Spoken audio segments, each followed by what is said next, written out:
Good evening and welcome to the regular session of council. It is Thursday, September the 4th, 2025, 7 p.m. and I will call this meeting to order. Remind members of any disclosures of pecuniary interest in the general nature thereof. Seeing none noted. I don't believe there are any items not listed on the agenda this evening. And none tonight, Mr. Mayor. Section 4, announcements from council members. Does anyone have any announcements? Councillor Chilcott. Thank you. This is regarding a fundraiser for one of our firefighters whose son is going through some cancer treatments. And I just wanted to make sure that everyone was aware that there is a spaghetti dinner at the Copper Mug on Wednesday, September 10th at 4:30. I think it goes until 6:30. I'm not sure.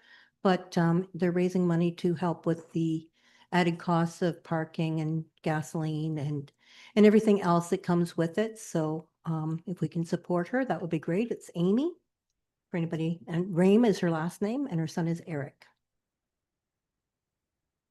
Okay, thank you for that. Any other announcements?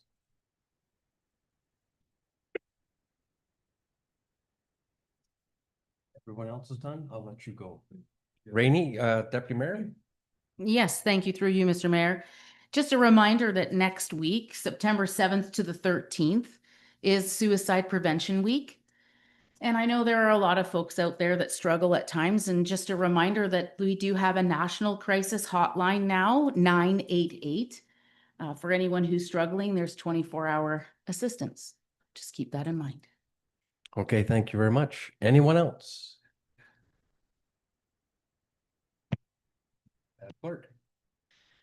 Through your worship, I wanted to note to Bayham residents that the tree program is now open, so you can apply online. It is first come, first served based on when you submit your application. That will be open until Wednesday, September 24th. And then the successful applicants, we will have a pickup day on Saturday, October 4th at the Public Works Garage. And also the September bulk garbage curbside pickup is open right now, and registrations are due by next week on Tuesday. All right, thank you. All right, I'll put the last word in. Obviously we're into September, school is back in, and the streets are going to be busy again with school children going to and from school, both walking along the sidewalks as well as riding the buses. Just a reminder to everyone who's in a hurry, please slow down, pay attention. Let's not have any accidents out there or put any of our kids at risk. And let's have a safe year. Moving on then to section 7, adoption of the minutes of the previous meetings. We have the regular council meeting held August the 21st, 2025, and the statutory planning meeting held August the 21st, 2025. Everyone's had opportunity to peruse those minutes. Are there any errors or omissions? Okay, seeing none noted, then I'll take a mover and seconder for the following. That the minutes from the regular meeting of council held August the 21st, 2025, and the minutes of the statutory planning meeting held August the 21st, 2025 be approved as presented. Moved by Councillor Emerson, second by Councillor Chilcott. All in favor? That's carried. Thank you. Brings us to section 8, motions and notice of motion.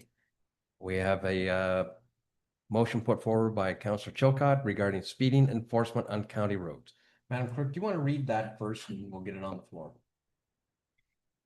Whereas the safety and well-being of residents and road users in the municipality of Bayham is of utmost concern to council, and whereas excessive vehicle speeds along county roads have raised concerns from local residents regarding pedestrian safety, noise, and increased risk of accidents, and whereas traffic counters were recently installed on Plank Road in Eden by the County of Elgin to monitor traffic volumes and vehicle speeds, now therefore be it resolved that the Council of the Municipality of Bayham formally requests the County of Elgin to review and analyze the data collected from the traffic counters placed on Plank Road in Eden, forward the data to the Elgin OPP Detachment Board for enforcement action, initiate discussions with all local municipal partners on traffic concerns on county roads, and explore mitigation strategies, including automated enforcement options, possibly as a pilot program across the county of Elgin.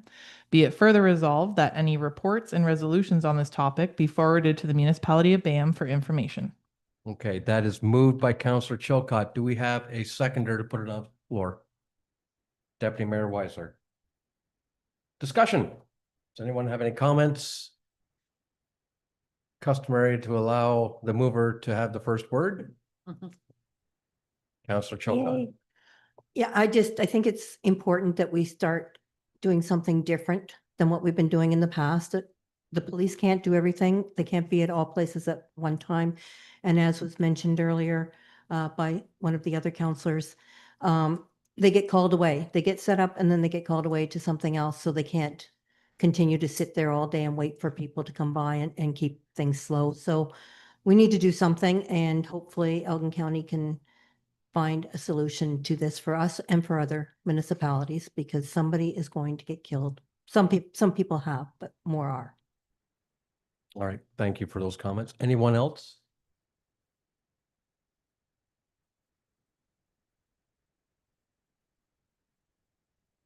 Would seem that not much debate on this. All right, then I will call the question. All in favor of this motion? And that is carried. Thank you.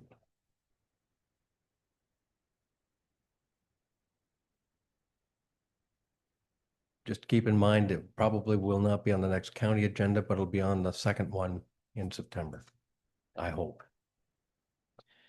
Moving on then to Section 12, Development Services, Sustainability and Conservation. We have 12.1 correspondence and 12.1.1 to receive for information. 6 items. Item A, notice of passing regarding zoning bylaw amendment ZBA 1725 Desjardins. Item B, notice of passing regarding zoning bylaw amendment ZBA 1825 Bin. Item C, notice of adoption of official plan amendment 40 Desjardins. D, notice of adoption regarding official plan amendment 41 Bin. Item E, notice of public meeting regarding zoning bylaw amendment ZBA 2125 Municipality of Bayham. And item F, notice of public meeting regarding zoning bylaw amendment ZBA 1225 Koblenz and Stoll. Does anyone have any questions regarding these pieces of correspondence? Then I need a mover and seconder for the following, that items 12.1.1A through F be received for information. Counselor Chilcott will move. Deputy Mayor Weiser will second. All in favor? That is carried. 12.2, reports to council. Item A, we have report DS 3725 by Margaret Underhill, Planning Coordinator, Deputy Clerk, regarding the rezoning application ZBA 1925 Bonnie and Cadman at 13540 Bayham Drive. Good evening, Martin. Good evening, Your Worship, and through you to council. The report before you is for consideration of a rezoning application ZBA 19/25. So the application before you is a follow-up to a previously considered rezoning. Staff will recall that a report was presented in November of 2024 for the same property. They're wishing to add an ARU, or an additional residential unit, to the property. And the accessory building was oversized, and we had to deal with that through the zoning. So they have since redesigned their accessory building with the ARU within it, and they had to come back for a further rezoning to accommodate those changes. So purpose of the amendment now is to repeal that zoning bylaw Z 794-2024 passed on November the 6th, 2024, and rezone the property from the A149 to a site-specific agricultural A153 to permit the new accessory building containing an indoor pool, associated pool house and facilities, and the ARU. So they're looking at amendments to section 5.12.53 to permit a combined maximum floor area for the accessory buildings at 861 square meters, whereas the section previous had allowed up to 385.4 square meters on the subject lands. And section 5.12.53 to permit an additional residential unit with a maximum gross floor area that is 73.4% oversized of the primary dwelling unit, whereas section 5.12.49 previously approved was at a maximum of 57.1%. Normally, the allowance would be 40% for an ARU. If approved, the zoning application will repeal and replace, as I said, zoning bylaw Z 794-2024. The effect of all of this is to permit the new accessory building that will now contain an indoor pool, whereas before it was outdoor, any associated pool house and facilities, and the ARU. Public meeting was held on August 21st, and there were no attendees and no oral or written public submissions. So the attached planner's memorandum does provide a full analysis of the application against our own OP and our zoning bylaw. Staff and planner concur the rezoning application does meet the policies. We recommend approval to rezone the property to allow for the use. And I leave it with you, your worship, for council's consideration. Well, thank you very much for that report, Mark. Does anyone have any questions, comments, concerns?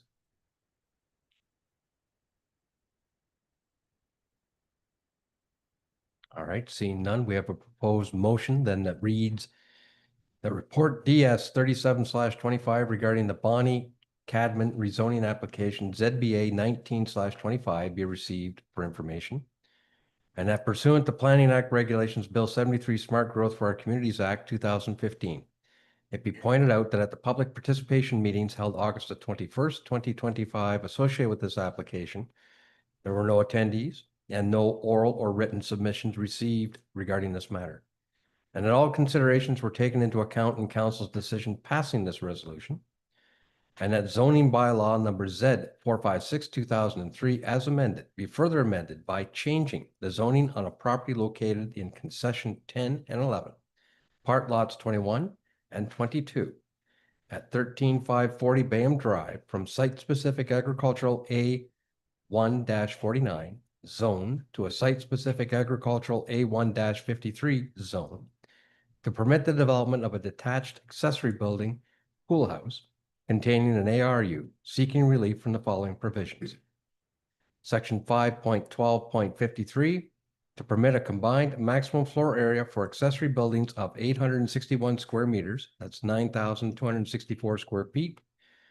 Whereas section 5.12.49 permits an accessory building with a maximum floor area of 385.4 square meters, 4,148 square feet on the subject lands, and section 4.2 F2 permits a combined maximum floor area of accessory buildings of 200 square meters on lots 0.4 hectares or more.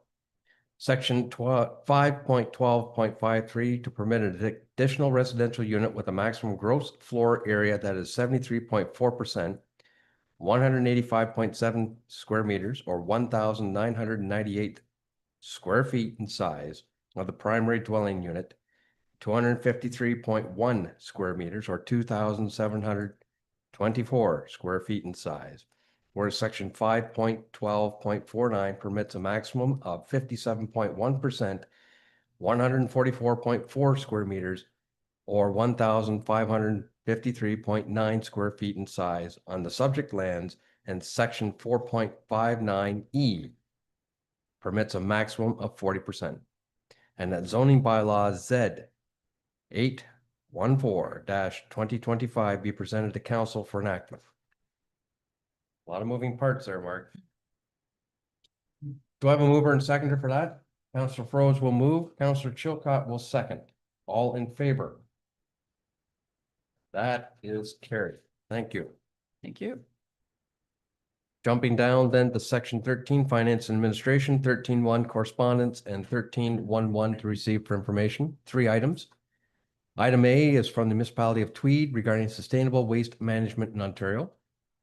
Item B, the city of Kingston regarding heritage property insurance rates.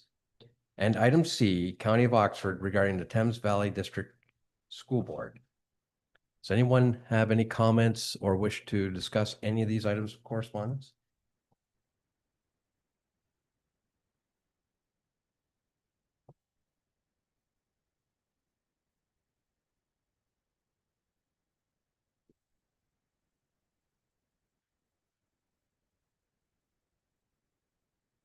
Pretty quiet tonight. Mhm. I will admit that the resolution from Tweed is interesting.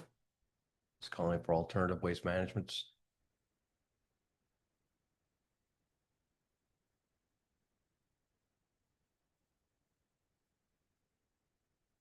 Okay.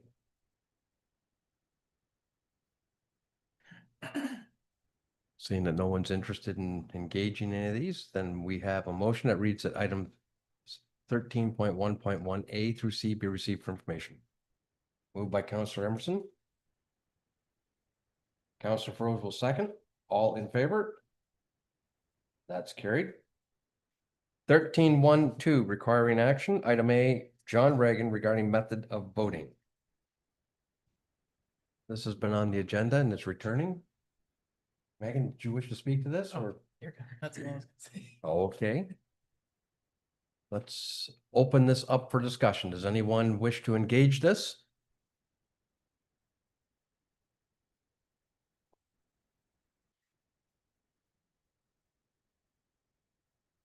Counselor Chilcott.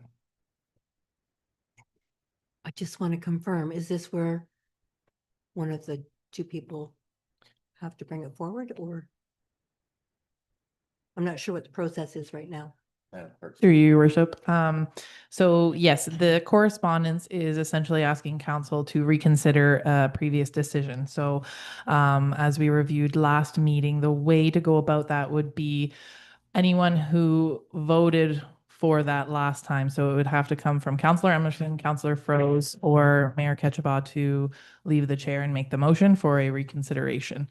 And then it would need to be a 2/3 votes of council to continue on. So if there is not an interest to reconsider, we can simply receive it for information. Or if you'd like to reconsider, it would have to come from who I just mentioned and we'd go from there. Right. Okay, Counselor Emerson? through you then, Mr. Mayor, I watched the poll on Facebook quite closely. Generally speaking, hybrid, paper are all computerized. There was very little interest in all computerized, but quite a bit of interest in hybrid, some other system like along with the paper ballot. So the only reason why I brought this forward is if there was any appetite at all for a hybrid system, then I would support it, but else all computerized, my position still stands. I don't want to do away with the paper ballot. And so that's the only reason. So if no one else is interested, and we just move on, but Yeah. it's worth discussion. If it can't be done, then it's up for staff to say, but I am in favor of spending a little bit of money for some kind of paper mail-in ballot or something like that. Okay, I appreciate that. And I'm working my way through the process in my mind, to even rehash that old information. We would have to put this motion back on the floor for reconsideration. That's correct, Mr. Mayor. So the discussion at this point is just about whether to reconsider, not about the method of vote. That's all. The only reason why I bought it forward because it seemed like there was a general interest in the community for combination ballot, not exclusively one or the other. So if you want to leave it, then we can leave it. If you want to bring it forward, then we can discuss it. So. Okay, as the clerk has mentioned, if there is anybody, if there's interested in reconsideration, then it has to come from two of the three parties that moved the motion in the first place. Moved and voted for it. I'm not in the position to do that unless I leave the chair. So alternatively, if there's no interest in further discussion on it, we can simply receive this motion or the correspondence for information. So question to you, Mr. Mayor, is that me or Dan has to put a motion on the floor right now? Yep. I'll put one. For reconsideration? Yeah. All right. It's up to you, Council Pros. Do you want to reconsider it? No. Then the motion perishes. Okay, then can I have a mover and seconder? It can be anyone now to receive the correspondence for information. Councillor Emerson. Do we have Councillor Froese? So the motion that corresponds from John Reagan regarding method of voting be received for information. All in favor? That's carried. Thank you. Moving on with 13.2, reports to council. We have report CL 0525 by Megan Elliott, clerk, regarding 2026 council schedule. Megan, please. Thank you, Your Worship, through you to council. A report to outline dates for council meetings in 2026. They follow the typical schedule of the first and third Thursday of the month, other than the summer having one in July, one in August. We are also proposing just one in January. Sorry, I went out of order there. As we've done in 2024 and 2025, because earlier in January, we will have a special operating budget. So there is opportunity. We can always schedule another special if need be. 2026 is also an election year. So election is Monday, October 26th, and the new term of council will begin on November 15th. So with that, we are putting in the schedule to propose November 19th to be the inaugural meeting, and starting that a little bit earlier, and hopefully can do some council training to follow in that meeting. Something to note as well with the election and a previous in 2022 schedule, we removed one of the other October meetings just because of how close it was, but where things lie in 26, we are still able to keep the October 15th meeting in the schedule. So that is there, and the dates are attached, as you can see, and we're just looking for approval. All right. Any questions, concerns with the proposed schedule? All right, then. Motion that report CL 0525 regarding the 2026 council schedule be received for information, and that council approves the 2026 council schedule. Need a mover and seconder. Councillor Chilcott, Deputy Mayor Weisler, all in favor. That's carried. Item B, report CAO 3625 by Thomas Thayer, CAO regarding the Ontario Regulation 58817, Asset Management Plan Financial Strategy. Thomas. Thank you, Mr. Mayor. So this report follows the July 30th special meeting that we had where council provided input on the financial strategy. Just as some background, so OREG 58817 sets out asset management planning requirements for municipalities. There were 3 recent benchmarks a municipality needed to hit. So July 1st, 2022 was an asset management plan with all core assets. July 1st, 2024 was an asset management plan with all non-core assets. And then July 1st, 2025 was the financial strategy. So the asset management plan that we adopted in 2020 covers all core and non-core. So we had compliance up until July 1st, 2024 already. We had worked internally earlier this year to compile some information and send it over to Watson and Associates file to put together a financial strategy for us. Excuse me. This came back to council on July the 30th. And council passed a motion to receive and amend the presented to a 25-year time horizon. Excuse me. And that it would come back, the report would come back to council, and that this would be implemented as part of the annual budgeting process as a consideration.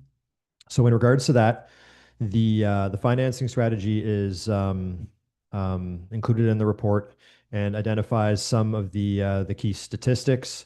So it's broken up into tax supported and rate supported. Tax supported is our levy, rate supported would be water, wastewater, and then core and non-core assets. So what it does note is that the municipality at this time is comprised significantly of core assets. 86% of our assets are deemed core. Only 14% of those are deemed non-core. A number of the rate supported assets are included by necessity. But these are already also identified in our water, wastewater 5-year financial plans. We've already approved some of a component of this. Annual life cycle costs are approximately $10,256,000. 5.8 million is tax supported, and approximately 8.5 million is for core infrastructure. Under this financial strategy, the municipality should be focusing heavily on core infrastructure and limiting overinvestment into non-core, including expansion of non-core classes where not required to do so. The modeling in the financial strategy is based off of our 2025 capital funding and assumes a baseline of 3.1 million on the capital levy. And the 2025 year tax supported model is based upon a levy increase of 4.9% annually, where 1.3% is assessment growth and 3.6 is levy increase. So this would have been presented to council on July the 30th. So by way of bringing this report to council in accordance with the Ontario regulation, the CAO endorses this financial strategy, which is required under the OREG, and council is required to endorse the financial strategy as the financial component. Upon endorsement, this document will be posted to the website and provided to the ministry for their files. But even though we've met these milestones so far, there are requirements under the OREG going forward. So every 5 years from here on, we have to do a full up-to-date document for our asset management portfolio, which includes updates of our asset classes, useful life, quality of the assets, financial strategy, and so forth. So we will be incorporating this into our upcoming capital budget and 10-year capital plan. These will be 2930 and 3435 items. On or before July 1st of every calendar year from here on, the municipality must also undertake an annual review of the approved asset management plan. So this will be a treasury report coming from Treasurer James that will include what is identified in the report right out of the OREG, the municipality's progress in implementing the plan, any factors impeding implementation, and a strategy to address any impediments.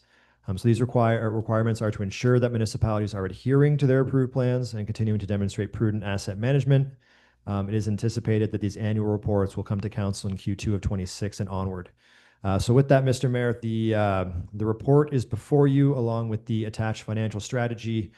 We are seeking council's approval of the attached direction to post it to the website and submit it to the ministry in satisfaction of our requirements and consideration that this will be incorporated as part of the capital funding strategy for the upcoming budget. So Mr. Mayor, I'll leave it with you. Thank you very much for that, Thomas. Does anyone have any questions going forward? So to be clear, every year, with an internal document from Treasury will update council on where we are on this. The question I have for you, the 5-year updates, can they be supported internally, or are they going to have external consultant support? Through you, Mr. Mayor, it's quite likely this will require external support. We do identify that in the budget item, so it would be similar to the financial strategy. We'd probably use Watson and Associates again since they have this file for us. And we look to start compiling some internal documentation regarding, asset classes, number of assets, useful life, condition of assets in 29 as a lead up to 30, so they have the information they need to fund it.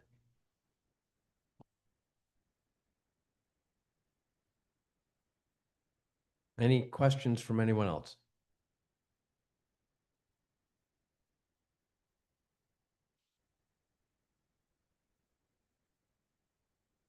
No, this is a provincial requirement. We're just meeting this milestone moving forward. Okay. Okay. Well, it's like a treadmill. Right. All right, we have a motion that reads that report CAO 36/25 regarding Ontario Regulation 588/17, Asset Management Plan Financial Strategy be received for information. And that council approves the asset management and financial strategy to fund the municipality's core and non-core assets. And that the asset management plan financial strategy be posted to municipal website and provided to the ministry to satisfy the 2025 requirements of OREG 588/17. And that consideration be made as part of the annual budgeting process to ensure sufficient capital funding is available to implement the financial strategy. Can I have a mover and seconder, please? Councillor Emerson will move. Councillor Froese will second. All in favor? That is carried. Thank you. Moving on then with section 14 of the bylaws, we have two. First one is bylaw number 2025-055, being a bylaw to authorize the execution of an agreement between the corporation and municipality of Bayham and Franklin Construction for repairs to the Strattville Community Park storage buildings. And the second one is bylaw number Z814-2025, being a bylaw to amend bylaw number Z456-2003, Bonnie and Cadman. Any questions regarding these bylaws? Then The motion reads that bylaw numbers 2025-055 and Z 814 2025 be read a first, second, and third time and finally passed. Moved by Deputy Mayor Weisler, seconded by Councillor Emerson. All in favor? That is carried. I don't believe we have any unfinished business, but we will be moving into other business, which brings an in-camera session. That's gonna have to be amended a little bit, isn't it? Or is it all under the one? It's all in the one. Fantastic. So, motion that council do now rise to enter into an in-camera session at 7:30 PM to discuss a confidential item regarding personal matters about an identifiable individual, labor relations, employee negotiation, human resources. Do I have a mover and seconder for that? Deputy Mayor Weiser will move, Councillor Chilcott will second, all in favor. That is carried. We are in closed session.